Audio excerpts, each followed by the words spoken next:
Hi guys, and welcome back to my channel. In today's tutorial we'll be learning how to make this backless maxi dress or an open back maxi dress, or some persons can also call it an alter neck dress. I believe that this is something every girl will want to have in their closet because it's a beautiful style which can be worn in summer as well. So if this is something that you want to watch, please do engage in this video and let's get started. So to begin, here are the materials needed. I have my fabric here, which is 3 to 4 yards, but here I'm using 3 yards. I have my zip, I have my scissors, I have my tape, and I also have my chalk. So these are the materials that I need. So next I'll go ahead to do is to open up my fabric. I'm going to be dividing this fabric into two. So if you have 3 yards, if you have 4 yards, simply fold it into two equal halves so that you can cut it in order to get the back and front. So I'm just going to cut it now, and I'm going to keep one aside so that I'm going to work with one of the half piece. So I'm going to fold this other piece by two. I'm just going to divide it like this. I fold it, then this is going to be the front part which I'm going to be working with. So here the width, after folding it, the width I'm going to be having here is up 25 inches because I'm working with 3 yards.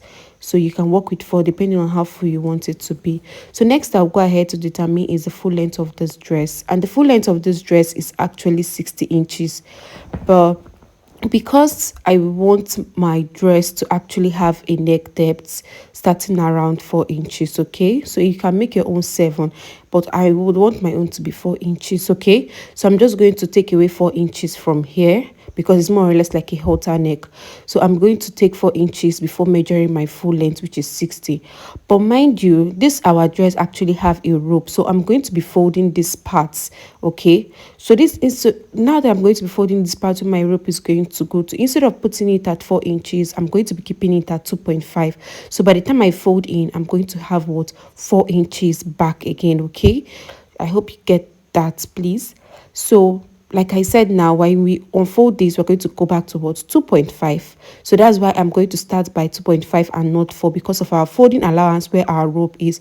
So I'll go ahead and determine the full length of this dress, which is actually 60 inches, okay? So I'm just going to mark 60 inches, okay?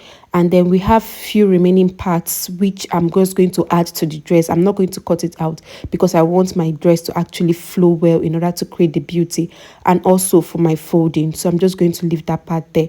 So next I'll go ahead to do now is that on this very part which I have already folded the dress on this end, that's towards the end of the dress, remember I'm going to determine the half length of this dress, which is actually 17 inches. So I'm just going to mark it there. So I'm just basically trying to extend my half length on the dress, but you don't necessarily have to do it throughout the dress. And the reason I'm just doing this is just so I can create my armhole. So on this very top part now, I'm just going to go in by 4 inches. So I marked 4 inches there. Sorry that my camera didn't show well to view my tape, but I marked 4 inches. Then I'll also mark 4 inches on this waistline now that I've created, okay? And I'll go ahead and connect it. Why I'm doing this basically is so I can create that armhole, okay? So you can see that when I'm just going to create that curve now to reach to that waistline, which I'm going to join with the back so that it can give me that curvy effect, okay? So after doing that now, basically I'll go ahead and cut out what I do not need for this tutorial. So after cutting, I'm just going to next I'll go ahead to do is just to fold this up part where our rope is going to be passing through in order to tie our neck, okay?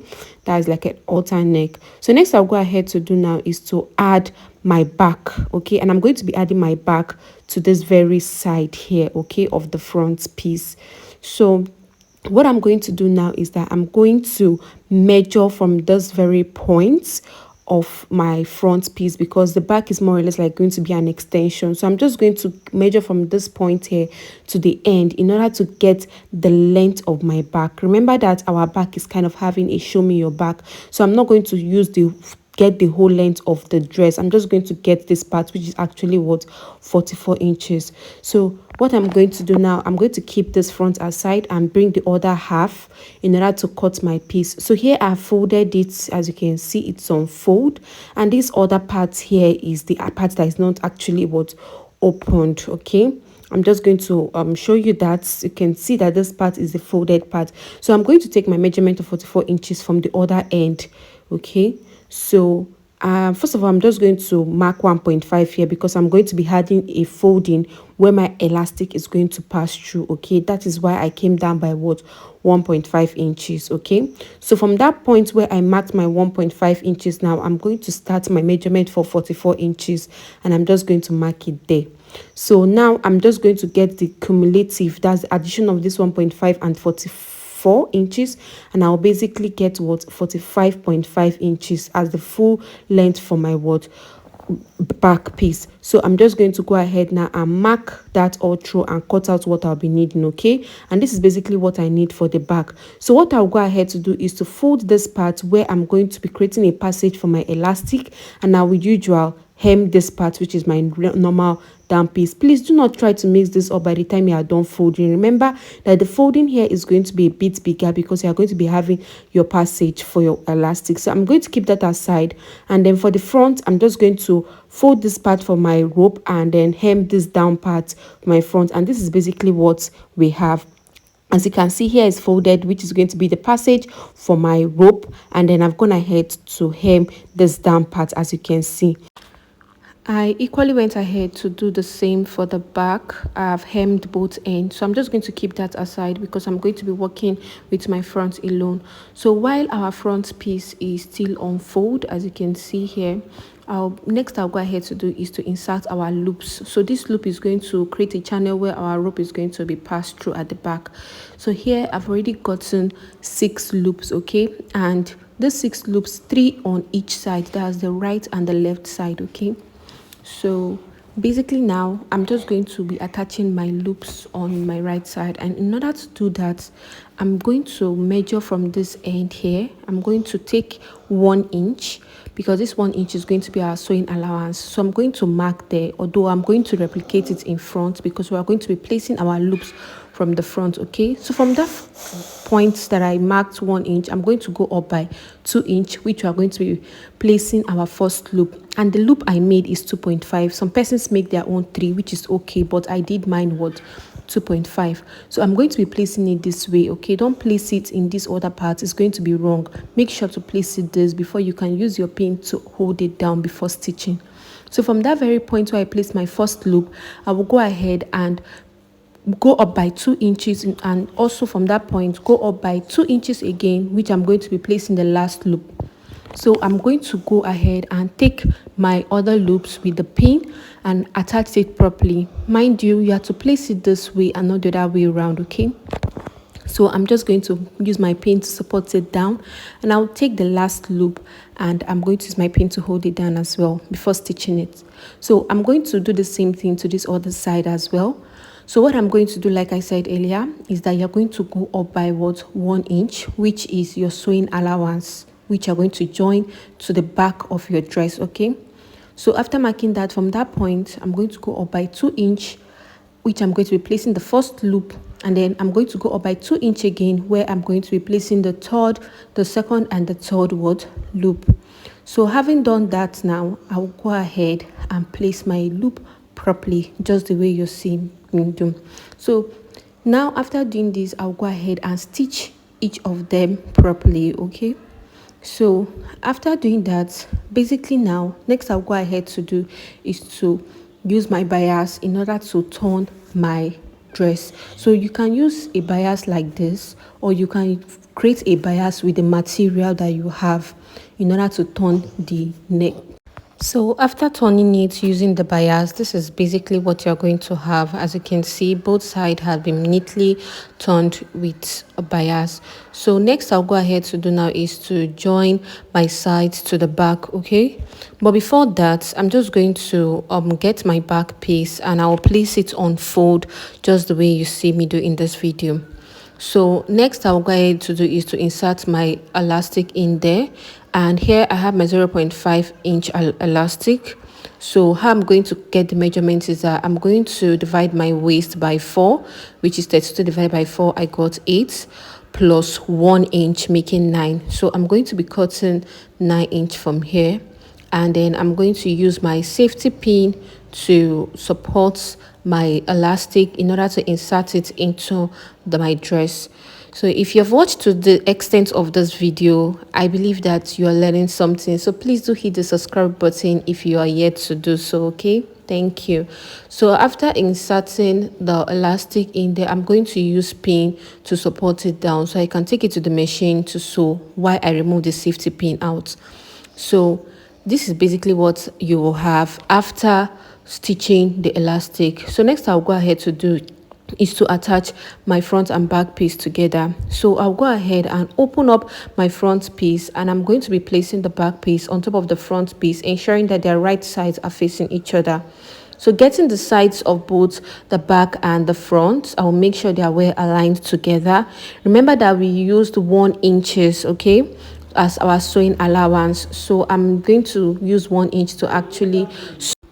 So this is just me using pin to secure it down so that I can go to the machine and sew it using 1 inch, okay, allowance that we left for our joining.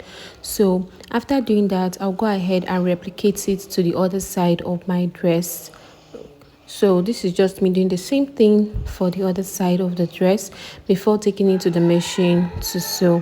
And after sewing, this is basically what we're going to have. As you can see, the back is already getting beautiful, but for the front we need to do something at the top. So what we need to do is to insert our rope so that our front can actually have a defined shape. So basically what I've gone ahead to do is to get a long strap, as long as possible, because it's going to go through the back as well. So this is just a rope we all know how to make, okay. So another idea I also did I would like to share with you guys is that outside this long rope that I did, I also created an internal rope, more or less like all this rope that we normally insert in our boo-boo dress that we usually tie around our waist. So now I've already created this rope that is different from the longer rope we will pass through our neck, and it's having an inch of 1 inch, and the length is actually long, which is 25 inches. So I'm going to be inserting this inside of the dress in order to support the back, so that when you wear the dress, the elastic doesn't dangle and show your pants or your tights or anything you're wearing in there, because the rope is going to help you to hold the back firmly. So this is just me inserting the rope inside of the dress where I have my internal stitching, okay. So the rope is going to be inside by the time I'm done stitching it. So now I'll go ahead using a safety pin. I will use a safety pin to actually guide the longer rope through the neck of our dress, okay, so that it can enter. And once it enters, I will adjust it properly, and you can see that our dress now is well defined. So I have gone ahead to actually stitch the internal rope properly, and this is basically what we have here. You can see that the dress has already come out. It's so beautiful now. And this is where you're just going to cross the long rope around the loops behind, and it's going to give you a well undefined look. And you can also use this belt to tie around your waist, okay. So you can see the dress is just beautiful and looking so nice. If you find this video very helpful and you enjoy watching this video, please do subscribe, like, share to your friends who you might also want them to learn how to make this dress. Thank you for watching to the extent of this video, and see you in my next video. Thank you and bye.